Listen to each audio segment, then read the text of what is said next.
Adventures of Huckleberry Finn by Mark Twain, Chapter 13. Well, I catched my breath and most fainted. Shut up on a wreck with such a gang as that. But it warn't no time to be sentimentering. We've got to find that boat now. Had to have it for ourselves. So we went a-quaking and shaking down the starboard side, and slow work it was, too. Seemed a week before we got to the stern.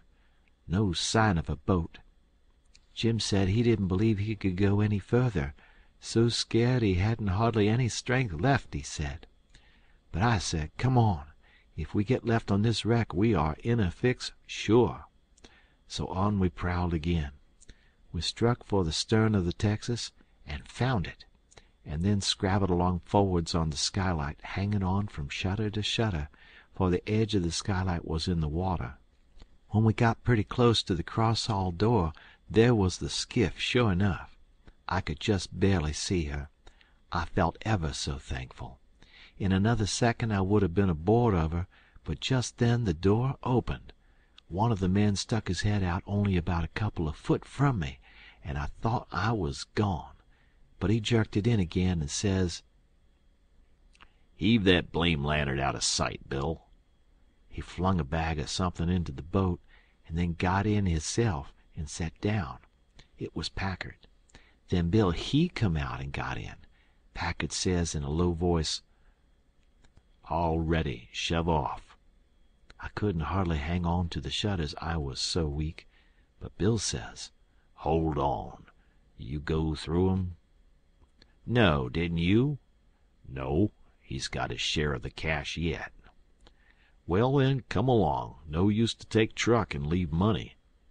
"Say, won't he suspicion what we're up to?" "Maybe he won't, but we got to have it anyway. Come along." So they got out and went in. The door slammed to because it was on the careen side, and in a half-second I was in the boat, and Jim come tumbling after me. I out with my knife and cut the rope, and away we went. We didn't touch an oar, and we didn't speak nor whisper, nor hardly even breathe. We went gliding swift along, dead silent, past the tip of the paddle box and past the stern.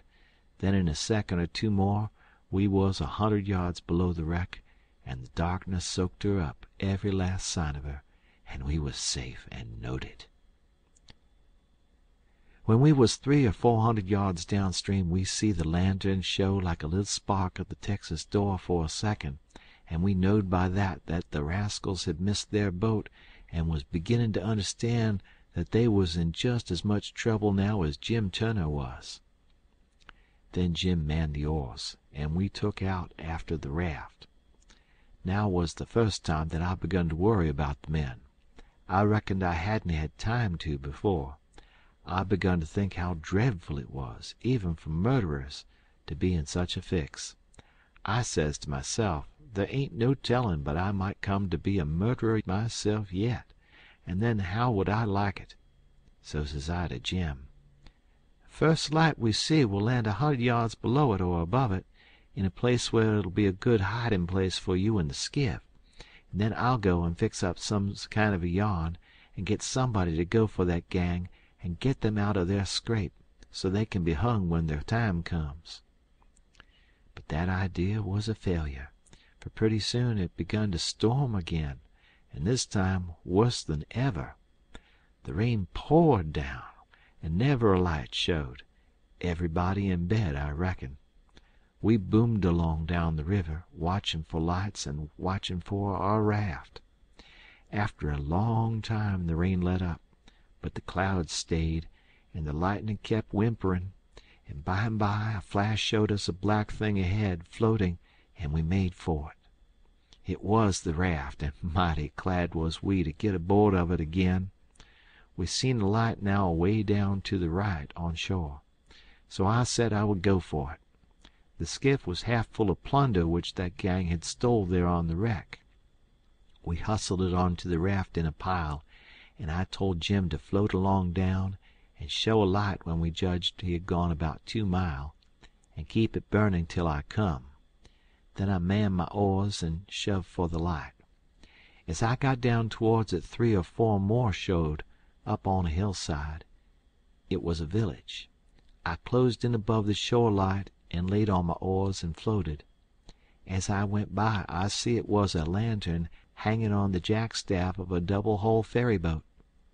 I skimmed around for the watchman, a-wondering whereabouts he slept, and by I found him roosting on the bitts forward, with his head down between his knees.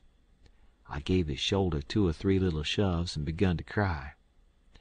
He stirred up in a kind of startlish way, but when he see it was only me, he took a good gap and stretch, and then he says, "Hello, what's up? Don't cry, bub. What's the trouble?" I says, "Pap and Mam and Sis and—" Then I broke down. He says, "Oh, dang it all, don't take on so. We all has to have our troubles, and this'll come out all right. What's the matter with 'em?" Are you the watchman of the boat?" "Yes," he says, kind of pretty well satisfied like. "I'm the captain and the owner and the mate and the pilot and watchman and head deckhand. Sometimes I'm the freightin' passengers. I ain't as rich as old Jim Hornbeck, and I can't be so blame generous and good to Tom, Dick, and Harry as what he is, and slam around money the way he does. But I've told him many a time I wouldn't trade places with him. For, says I, a sailor's life's a life for me, and I'm derned if I'd live 2 mile out o' town, where there ain't nothin' ever goin' on, not for all his spondulics, and as much more on top of it. Says I broke in and says, "They're in an awful peck of trouble, and—" "Who is?" "Why, Pap and Mam and Sis and Miss Hooker, and if you'd take your ferryboat and go up there—" "Up where? Where are they?" "On the wreck." "What wreck?" "Why, there ain't but one." "What? You don't mean the Walter Scott?" "Yes." "Good land! What are they doing there, for gracious sakes?" "Well, they didn't go there a purpose." "I bet they didn't. Why, great goodness, there ain't no chance for 'em if they don't get off mighty quick. Why, how in the nation did they ever get into such a scrape?" "Easy enough. Miss Hooker was a visitin' up there to the town." "Yes, Booth's Landing. Go on." "She was a visitin' there at Booth's Landing, and just in the edge of the evening she started over with her nigger woman in the horse ferry to stay all night at her friend's house, Miss what you may call her, I disremember her name, and they lost their steerin' oar and swung around and went a-floatin' down stern first, about 2 mile, and saddle-bagsed on the wreck, and the ferryman and the nigger woman and the horses were all lost, but Miss Hooker she made a grab and got aboard the wreck. Well, about an hour after dark we come along down in our tradin' scow, and it was so dark we didn't notice the wreck till we was right on it, and so we saddle-bagsed, and all of us was saved but Bill Whipple, and oh, he was the best creature. I most wished it'd been me, I do." "My George, it's the beatin'est thing I ever struck. And then what did you all do?" "Well, we hollered and took on, but it's so wide there we couldn't make nobody hear. So Pap said somebody got to get ashore and get help somehow. I was the only one that could swim, so I made a dash for it, and Miss Hooker she said if I didn't strike help sooner, come here and hunt up her uncle, and he'd fix the thing. I made the land about a mile below, and been fooling along ever since, trying to get people to do something, but they said, 'What, in such a night and such a current? There ain't no sense in it. Go for the steam ferry.' Now if you'll go and—" "By Jackson, I'd like to, and blame it, I don't know but I will. But who in the dingnation's a goin' to pay for it? Do you reckon your pap—" "Why, that's all right. Miss Hooker she told me, particular, that her Uncle Hornback—" "Great guns! Is he her uncle? Looky here, you break for that light over yonder way, and turn out west when you git there, and about a quarter of a mile out you'll come to the tavern. Tell 'em to dart you out to Jim Hornback's, and he'll foot the bill. And don't you fool around any, because he'll want to know the news. Tell him I'll have his niece all safe before he can get to town. Hump yourself, now. I'm a-goin' up around the corner here to roust out my engineer." I struck for the light, but as soon as he turned the corner I went back and got into my skiff and bailed her out, and then pulled up shore in the easy water about 600 yards, and tucked myself in among some wood boats, for I couldn't rest easy till I could see the ferryboat start. But take it all around, I was feeling ruther comfortable on accounts of taking all this trouble for that gang, for not many would have done it.